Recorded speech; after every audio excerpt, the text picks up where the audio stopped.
प्रिय मित्रों, नमस्कार। आप सभी का हमारे YouTube चैनल पर स्वागत है। मित्रों, जैसा कि आप लोग जानते हैं, इस समय हम लोग आधुनिक भारत का इतिहास पढ़ रहे हैं। आधुनिक भारत के इतिहास में आज का हमारा टॉपिक होगा आंग्ल मराठा संघर्ष। अंग्रेजों और मराठों के बीच में कैसा संघर्ष रहा है, आज के आधुनिक भारत के इतिहास में हम इस पे चर्चा करने वाले हैं। तो आप देखेंगे कि तीन प्रमुख जो है आंग्ल मराठा युद्ध लड़े जाते हैं, जिनका नाम जो है प्रथम आंग्ल मराठा युद्ध, द्वितीय आंग्ल मराठा युद्ध और तृतीय आंग्ल मराठा युद्ध होता है। ये युद्ध लड़े जाते हैं मराठों और अंग्रेजों के बीच में। तो अब इसकी पृष्ठभूमि कैसे कहाँ तैयार हुई, तो हालांकि हमने जो है अभी तक पीछे जो पढ़ाया है मराठों से संबंधित, उस चीज को आप लोग जो है कृपया हमारे चैनल पे जाकर उसको देख लीजिएगा, तभी बात आगे से समझ में आएगी। ठीक, तो यहाँ पे हम लोग देखेंगे कि किस तरीके से अंग्रेजों ने मराठों से संघर्ष किया, यानी कि युद्ध करते हैं। यहाँ हम लोग उसको देखेंगे। तो हमने यहाँ पे हेडिंग डाल के रखा है, तो आधुनिक भारत का इतिहास तो हम लोग पढ़ ही रहे हैं। आंग्ल मराठा संघर्ष कैसे होता है, यहाँ पे देखेंगे कि पानीपत का तृतीय युद्ध के बाद 1761 में पानीपत का तृतीय युद्ध होता है और इस युद्ध में मराठे पराजित होते हैं। ये पहले का इतिहास है। तो यहाँ पे जो है मराठे पराजित होते हैं।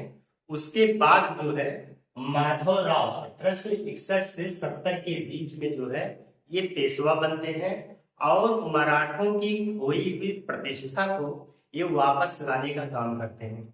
जो भी उनकी प्रतिष्ठा खो चुकी थी पराजय के कारण, उसको माधवराव ने वापस लाने का कार्य किया था। ठीक है, तो यहाँ पे माधवराव की मृत्यु होने के बाद जो है नारायण राव जो है पेशवा बनते हैं।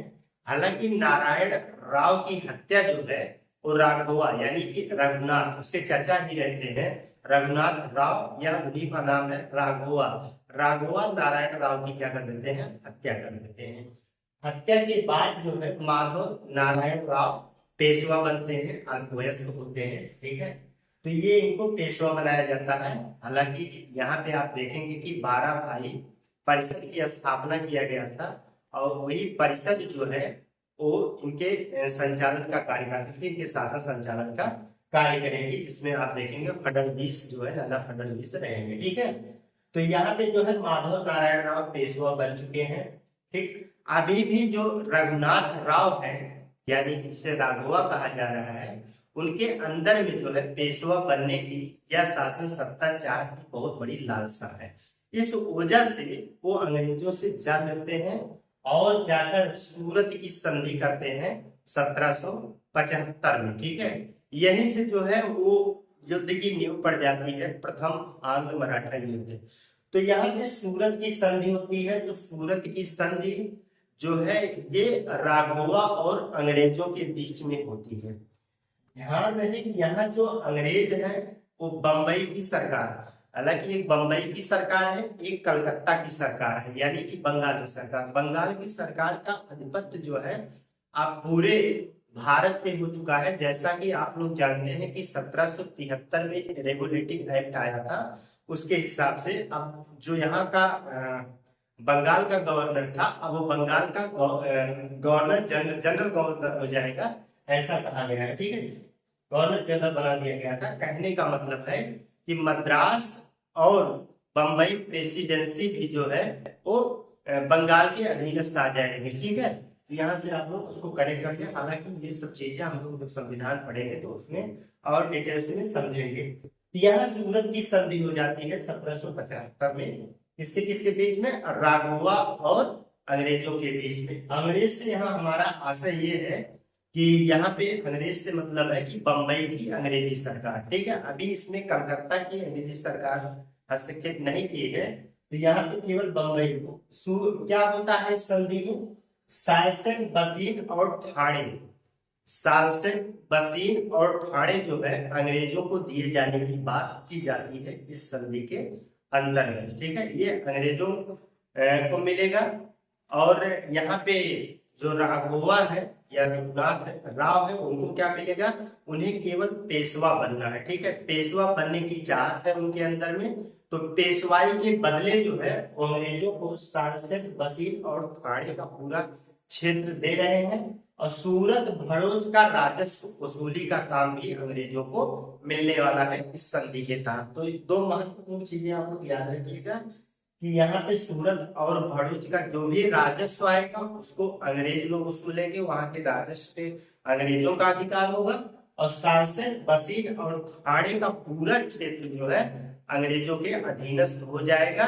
बस यहाँ पे राघोवा को क्या मिलने वाला है, केवल पेशवा बनना है। पेशवा की बनने की शर्त थी। ठीक है, यहाँ तक बातें समझ में आ गई है। 1775 की यही संधि जो है सूरत की संधि, यही आगे चल करके जो है प्रथम आंग्ल मराठा युद्ध का कारण बनेगी। ठीक है, तो आइए हम लोग चर्चा करते हैं प्रथम आंग्ल मराठा युद्ध।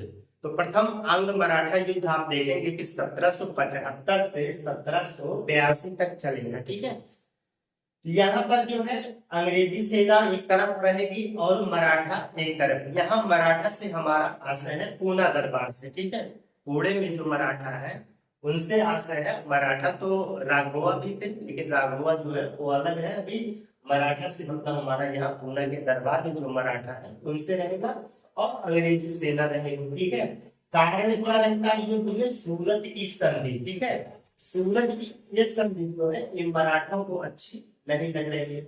और फिर जो है सूरत की संधि में यह तय हुआ था कि अंग्रेज जो है वो राघोवा को क्या करेंगे, राघोवा को जो है ये सब पेशवा बनाने के लिए वो लड़ाई लड़ेंगे। ठीक है, अंग्रेजी सेना सूरत यहाँ पे सूरत पे आक्रमण करेगी। ठीक है, तो सूरत में एक स्थान है आरस का मैदान। ठीक है, आरस के मैदान में ये युद्ध लड़ा जाएगा, और ये युद्ध में क्या हो रहा है, इसी सूरत की संधि के अनुपालन में जो है, ताकि भाई तभी तो पेशवा बनेंगे ये राघोवा, उन्हीं को पेशवा बनाने के लिए अंग्रेजी सेना ने क्या कर दिया, आक्रमण कर दिया मराठा पे। ठीक है, तो आरस के मैदान है या आरस का मैदान कहा जाता है, उस मैदान में ये युद्ध छिड़ जाता है। ठीक है, तो हालांकि युद्ध में ये पराजित हो जाते हैं मराठा जो है युद्ध में पराजित होते हैं, और पराजित होने के बाद जो है यहाँ पर पुरंदर की संधि की जाती है। कहाँ की संधि होती है,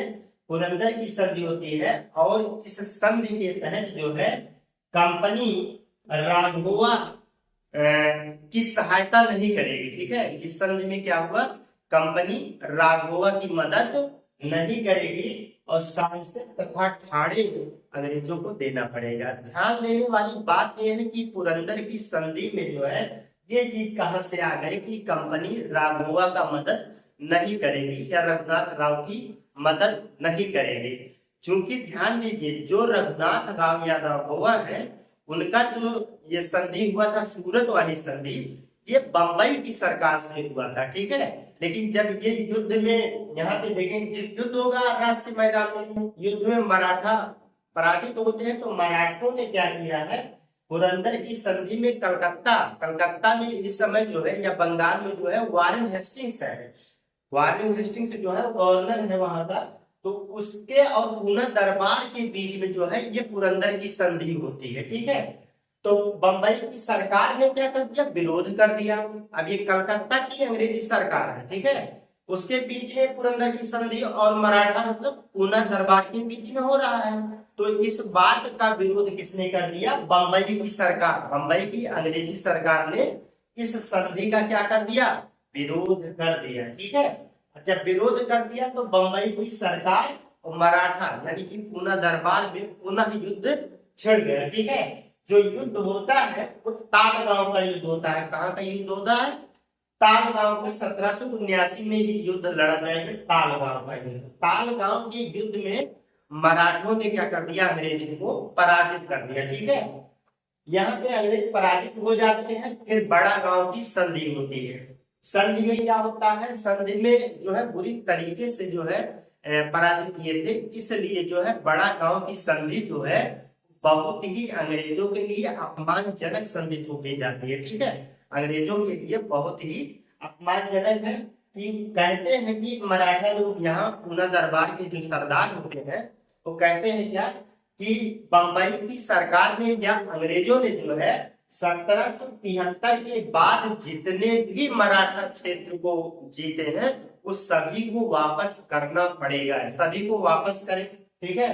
लेकिन ये बहुत बड़ी या बहुत अपमानजनक संधि थी, संधि की शर्तें थी, इसलिए जो है वारेन हेस्टिंग्स ने ऐसा होने से जो कलकत्ता अंग्रेज भाई चाहे कलकत्ता को चाहे बंबई को है तो एक ही, ठीक है। तो इस बात बहुत इनकार कर दिया है वारेन हेस्टिंग्स, मतलब वारेन हेस्टिंग्स को अब की बार क्या लग गया, बुरा लग गया, ठीक है। वारेन हेस्टिंग्स हालांकि यहाँ पे देखेंगे कि पुरंदर की संधि तो उसी से हुई थी, लेकिन जो है यहाँ पे इसको बड़ा नागवार लगा है, ठीक है। उसको लगा कि जो है हमारी बहुत बड़ी बेइज्जती है, ठीक है। तो इसीलिए जो वारेन हेस्टिंग्स ने भी इनकार कर दिया कि हम ऐसी संधि को मानने वाले नहीं है। फिर बाद में चल करके सालबाई की संधि महादजी सिंधिया के प्रयास में जो है सालबाई की संधि होती है, ठीक है। कहाँ की संधि होती है, तो सालबाई की संधि की जाती है, ठीक है। 1782 में, यहाँ पे 1782 में सालबाई की संधि। तो इस संधि में क्या होता है, अंग्रेजों को साल्सेट और एलिफेंटा द्वीप प्राप्त होते हैं, ठीक है। एलिफेंटा और साल्सेट द्वीप जो है वो अंग्रेजों को प्राप्त होते हैं और माधव नारायण राव, ठीक है। यहाँ पे देखेंगे कि माधव नारायण राव जो है उनको पेशवा मान लिया जाता है, ठीक है। माधव नारायण राव को क्या मान लिया जाता है, पेशवा मान लिया जाता है। अब यहाँ पे माधव नारायण राव को पेशवा की स्वीकृति मिल चुकी है, ठीक है। तो अब क्या हो रहा है इस पूना दरबार में या मराठा सरदार को फडणवीस, जिन्हें जो है मराठों का मैकिया बेली भी कहा जाता है, क्वेश्चन पूछा जाता है कि मराठों का मैकिया बेली किसे कहा जाता है, तो फडणवीस को, ठीक है। और महादजी सिंधिया, इन दोनों में जो है शक्तिशाली होने के जो है आपसी वर्चस्व में जो है एक दूसरे में प्रभाव दिखाई देते हैं, प्रभाव की शक्ति उत्पन्न हो जाती है, एक दूसरे को जो है बड़ा दिखाने की कोशिश कर रहे हैं, ठीक है। हालांकि बाद में देखेंगे कि 1800 ईस्वी में जो है फडणवीस की क्या हो जाएगी, मृत्यु हो जाएगी और इनकी मृत्यु से ही जो है बाजीराव द्वितीय जो एक पेशवा बनता है, पेशवा बनेगा, तो ये जो है अपना बहुत ही स्वेच्छाचारी, ठीक है, ये बहुत ही स्वेच्छाचारी रहेगा। सिंधिया और होलकर को जो है ये आपस में खूब लड़ाता रहता है, ठीक है। ये बाजीराव की अपने फायदे के लिए जो है अपना वर्चस्व कायम रखने के लिए बाजीराव द्वितीय सिंधिया और होलकर। अब हमें आप लोगों को एक चीज समझाना पड़ेगा कि मान लेते हैं कि यहाँ पे अगर आप लोग दिखाई पड़ रहा हो तो हम यहाँ पे मान लेते हैं कि हमने भारत को बनाया है, तो भारत में आप देखेंगे कि यहाँ पर जो है इंदौर है, इंदौर में होलकर रहते हैं, ठीक है। इंदौर के होलकर रहते हैं, इस चीज को समझ लीजिएगा। ये मध्य प्रदेश में इंदौर है, ठीक है, तो वहां के होलकर होते हैं। और यहाँ पे नीचे देखेंगे नागपुर है, नागपुर कहाँ है, तो महाराष्ट्र में, नागपुर के भोसले रहते हैं। और थोड़ा इंदौर के ऊपर जो है ग्वालियर है, ग्वालियर के सिंधिया रहते हैं। इनका लोकेशन थोड़ा सा आप लोग माइंड में बनाए रखेंगे, इसलिए हमने इसको यहाँ पे बता दिया है। और यहाँ पुणे में जो है मराठा रह रहे हैं, ठीक है, पुणे या पुणे में, तो यहाँ पे जो है मराठा लोग रह रहे हैं। अब ये सभी शक्तियां हैं, ठीक है, यही, हालांकि ये सब मराठा के अंतर्गत ही है, लेकिन अब धीरे धीरे ये भी एक दूसरे से क्या हो रहे हैं, स्वतंत्र हो रहे हैं और अपने खुद के निर्णय ले रहे हैं, ठीक है। तो लेकिन अब ऊपर आ गई अंग्रेजों की आपसी लड़ाई है, अंग्रेज भी जो है लड़ रहे हैं एक एक करके, ठीक है। तो यहाँ पे आप लोग ध्यान दीजिएगा, यहाँ पे ग्वालियर जहाँ है तो वहाँ ग्वालियर के कौन है, सिंधिया है, इंदौर के होलकर है, नागपुर के भोसले हैं, ठीक है। और यहाँ पुणे में जो है मराठा सरदार है, ठीक है। यहाँ पे इस चीज को आप लोग जानते रहिएगा, इसको हम मिटा दे रहे हैं यहाँ पे। तो क्या होता है कि यहाँ पे आप देखेंगे कि बाजीराव द्वितीय यहाँ सिंधिया और होलकर को आपस में क्या कर रहा है, लड़ा रहा है ताकि उसका वर्चस्व कायम रहे। 1801 में, ठीक है, 1801 में इसने बाजीराव द्वितीय ने जसवंत होलकर के भाई थे पिट्ठू होलकर, इनकी हत्या करवा देता है, ठीक है। इनकी हत्या करवा देता है, जिससे जो है बाजीराव द्वितीय और होलकर, ध्यान दीजिएगा, जसवंत होलकर में हद पसर का युद्ध हो जाता है। कहाँ का युद्ध होता है? हद पसर का युद्ध होता है। हद पसर की युद्ध के बाद जो है वो बसीन की संधि होती है, क्योंकि इस युद्ध में जो है ये पराजित हो जाता है बाजीराव द्वितीय। बाजीराव द्वितीय क्या हो जाएगा? पराजित हो जाएगा, तो बसीन की संधि करेगा। अब बसीन की संधि किससे होगी? बसीन की संधि अंग्रेज से होगी और बाजीराव द्वितीय से होगी। ठीक है, यहाँ पे हम लोग यहाँ पे लिखेंगे बाजीराव सेकंड प्लस अंग्रेज के बीच में ये संधि होती है। ठीक है, क्योंकि अब उसे बचना है ना, उसे जो है बचना है किससे? जसवंत होलकर से, क्योंकि जसवंत होलकर ने उसके पीछा कर दिया, तो ये भाग के गया, बसीन में शरण लिया। ठीक है, बसीन में शरण लेता है और अंग्रेजों से जाकर के 1802 में जो है वसीम की संधि कर लेता है। वसीम की संधि जब भी होगी तो कुछ शर्तें आ जाएंगी। ठीक है, पेशवा अंग्रेजी सेना स्वीकार करेंगे। ठीक है, यानी कि पेशवा का मतलब यहाँ पे बाजीराव द्वितीय को अपने दरबार में एक अंग्रेजी सेना रखने के लिए स्वीकृति देना पड़ेगा, ऐसा यहाँ पे तय हुआ। गुजरात का क्षेत्र जो है अंग्रेजों को देना पड़ेगा, ये भी तय किया गया। और तुंगभद्रा का दोआब क्षेत्र भी अंग्रेजों को मिलेगा, ये भी इस संधि में तय किया गया। विदेशी संबंध जो है अंग्रेजों के पास रहेंगे, यानी कि बाजीराव द्वितीय जो है किसी प्रकार का विदेशी संबंध नहीं रखेगा, ये भी इस कंपनी के शर्तों में तय हुआ। ठीक है, और सूरत में जो बाजीराव द्वितीय की कंपनी थी, उस कंपनी को अंग्रेजों को मिल जाएगा। ठीक है, उस कंपनी को जो है अंग्रेजों को देना पड़ेगा।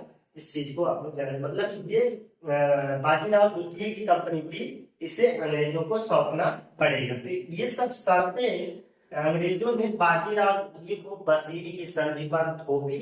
ये बड़ा ही अपमानजनक संधि थी। फिर इसके बाद क्या हुआ?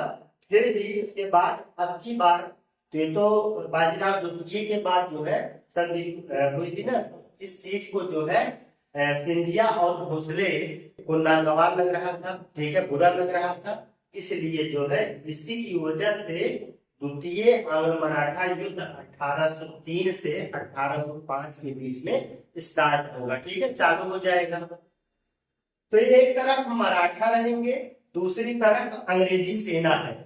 ठीक, तो यहाँ पे अंग्रेजी सेना या अंग्रेज जो है वो दो तरफ से युद्ध को लड़ेंगे। उत्तर भारत में जनरल लेग के नेतृत्व में ये युद्ध लड़ा जाएगा और दक्कन वाले क्षेत्र में यानी महाराष्ट्र कर्नाटक वाले क्षेत्र में जो है बेलेजली के नेतृत्व में युद्ध लड़ा जाएगा। ठीक है, दोनों के युद्ध में यहाँ मराठों के साथ में सिंधिया और भोसले हैं। सिंधिया और भोसले मिलके इनकी संयुक्त सेना मिल करके जो है इस युद्ध को लड़ रही है, और युद्ध में लड़ाई में जो है विजयी कौन हो जाते हैं? तो अंग्रेजी वाला पक्ष जो है या अंग्रेजों का पक्ष जो है विजयी रहता है। ठीक है, अब ये लोग क्या हो जाते हैं? विवश हो जाते हैं अगली संधि के लिए। ठीक, तो अंग्रेजों ने यहाँ पे अलग अलग संधियां करते हैं, जैसे कि सुरजी अर्जुन गांव की संधि 1803 में। ठीक है, किसके साथ में होती है? सिंधिया प्लस अंग्रेजी। ठीक है, कहने का मतलब है कि सुरजी गांव की संधि जो है वो अंग्रेजों ने सिंधिया के साथ 1803 में किया। फिर इसके बाद देवगांव की संधि, देवगांव की संधि भी 1803 में जो है भोसले और अंग्रेजों के बीच में हो जाती है। ठीक है, तो दो अलग अलग संधियां हो गई। अब होलकर को भी अंग्रेजों ने छोड़ा नहीं, ये भविष्य में फिर कहीं पार करेंगे, इसलिए जो है होलकर से भी इसी वक्त निपट लिया जाए और राजपुर घाट की संधि जो है कर ली जाती होलकरों से। ठीक है, अंग्रेजों ने होलकरों से भी जो है 1805 में एक राजपुर घाट की संधि कर देते हैं। ठीक है, ये सब संधियां हालांकि जो हुई है ये द्वितीय आंग्ल मराठा युद्ध के अंतर्गत हुई है। ठीक है, ये द्वितीय आंग्ल मराठा युद्ध के अंतर्गत हुई है। तो अभी फिर से इनसे जो है संधियां की जाएंगी तृतीय आंग्ल मराठा युद्ध में। तो यहाँ पे जो है युद्ध विराम हो जाएगा। इसके बाद पुनः जो है अब की बार मराठों को पूरी तरीके से अंग्रेज समाप्त करने के लिए है, इसलिए यहाँ पर अब दमनात्मक नीतियां चालू करेंगे। जैसे अब यहाँ का जो गवर्नर तो इससे मैं है वो हेस्टिंग्स रहेगा, ठीक है। तो हेस्टिंग्स यहाँ पे लॉर्ड हेस्टिंग्स आ जाएगा, यहाँ पे हम लिख रहे हैं लॉर्ड हेस्टिंग्स, लिख लीजिए आप लॉर्ड हेस्टिंग्स।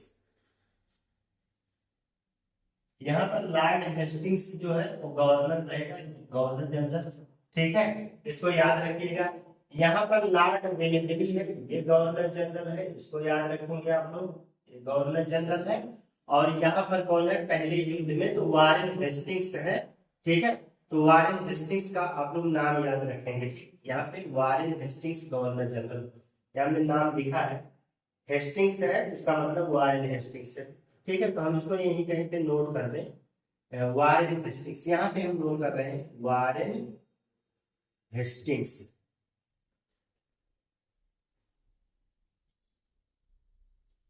ये यहाँ पे गवर्नर जनरल है, ठीक है। तो ये तो गवर्नर जनरल है। तो ऐसा भी क्वेश्चन में पूछा जा सकता है या कि प्रथम आंग्ल मराठा युद्ध के समय कौन गवर्नर जनरल था, द्वितीय आंग्ल मराठा युद्ध के अंतर्गत कौन गवर्नर जनरल था, या तृतीय आंग्ल मराठा युद्ध के अंतर्गत कौन गवर्नर जनरल था। प्रश्न यहाँ से भी बन सकता है, इसलिए गवर्नर जनरल को आपको याद रखें। आइए हम लोग चर्चा करते हैं तृतीय आंग्ल मराठा युद्ध पर, ठीक है। तो यहाँ पर जो देखेंगे लॉर्ड हेस्टिंग्स, ठीक है, वारेन हेस्टिंग्स वहां है, लॉर्ड हेस्टिंग्स है। तो यहाँ पे जो है ये युद्ध चलता है 1816 से लेकर के 19 तक चलेगा, ठीक है। यहाँ पे पिंडारियों का दमन, पिंडारी एक तरीके की जो है जनजातियां होती हैं, ठीक है, ये काफी लड़ाकू खूंखार जनजातियां होती हैं। ये युद्ध में प्राय जो है ये मराठों का साथ लिया करती थी, ठीक है। जो भी लूट का माल होता था, लूट के माल जो है इनमें डिवाइड किया जाता था, यानी कि मराठों को कुछ हिस्सा मिलता था, इसलिए पिंडारी लोग जो है ये अक्सर इनका साथ दिया करते थे। तो इन्हीं पिंडारियों के दमन को जो है रोकने के लिए ऐसा किया गया, तो इसे पिंडारियों का दमन कहा जाता। अंग्रेजों ने इसको रोका, इससे जो है मराठों को यहाँ पे मौका मिला अंग्रेजों को, अब मराठों की शक्ति को पूरी तरीके से क्या कर दिया जाए, जो भी बचा कुचा था उसको समाप्त कर दिया जाए, ठीक है। तो इस युद्ध में जो है मराठा पूरी तरीके से पराजित हो जाते हैं, ठीक है। मराठों को पराजित कर और पूना की संधि किया जाता है बाजीराव सेकंड और अंग्रेजों के बीच में। कहाँ की संधि होगी, तो पूना की संधि हो जाएगी, ठीक है।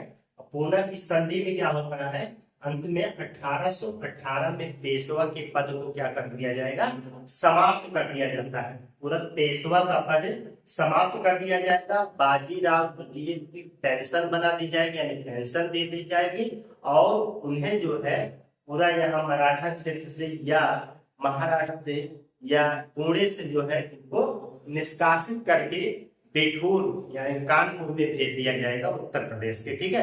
उत्तर प्रदेश में भेज दिया जाएगा, जहां पे वो अपना शेष जीवन यापन करेंगे, ठीक है। इसके बाद जो है अभी जो बचे हैं, जैसे भोसले बचे हैं, अब इनको फाइनल किया जाएगा। तो 1816 में नागपुर की संधि जो है वो भोसले और अंग्रेजों के बीच में कर लिया जाएगा, यानी कि यहाँ पर भोसले को पूरी तरीके से समाप्त कर दिया जाएगा। 1817 में ग्वालियर की संधि से आप देखेंगे सिंधिया को समाप्त कर दिया गया। फिर इसके बाद 1818 में जो है फाइनली जो है 1818 में मंदसौर की संधि द्वारा होलकर की शक्ति को भी समाप्त कर दिया। इस तरीके से आप देखेंगे कि तृतीय मराठा युद्ध में जो है पूरी तरीके से मराठा शक्ति को यहाँ पे क्या कर दिया, दमन कर दिया, खत्म कर दिया, समाप्त कर दिया।